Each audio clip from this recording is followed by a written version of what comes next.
মঙ্গলবার রাত 2টো নাগাদ হাওড়ার আমতা নতুন রাস্তার মোড়ে একটি প্লাস্টিক কারখানায় ভয়াবহ আগুন লাগে। আগুনে ছাই হয়ে ফ্যাক্টরি গোডাউনে দমকলের 6টা ইঞ্জিন ঘটনাস্থলে গিয়ে আগুন নিয়ন্ত্রণে আনে, তবে সকাল 6টা পর্যন্ত আগুন জ্বলতে দেখা যায়। দাহ্য পদার্থ মজুদ থাকায় হু হু করে আগুন ছড়িয়ে পড়ে। আগুন লাগার কারণ জানা না গেলেও গোডাউনে ইলেকট্রিক ওয়ারিংয়ে শর্ট সার্কিটে থেকে আগুনের সূত্রপাত বলে মনে করছে দমকল।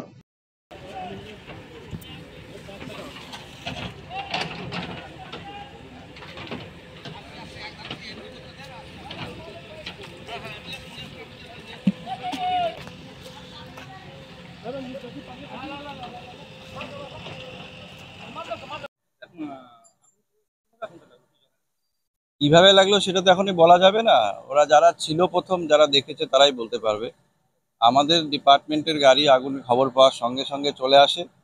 5খানা গাড়ি এসেছে, 2টো আলমপুর, 2টো উলবেড়িয়া, একটা হাওড়া থেকে।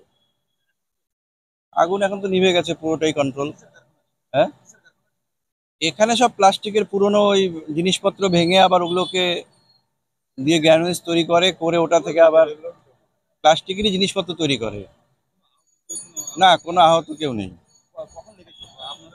প্রায় 1টা 40-এর দিকে, তাই তো 1টা 40-এর সময় আমাদের কাছে খবরটা আসে।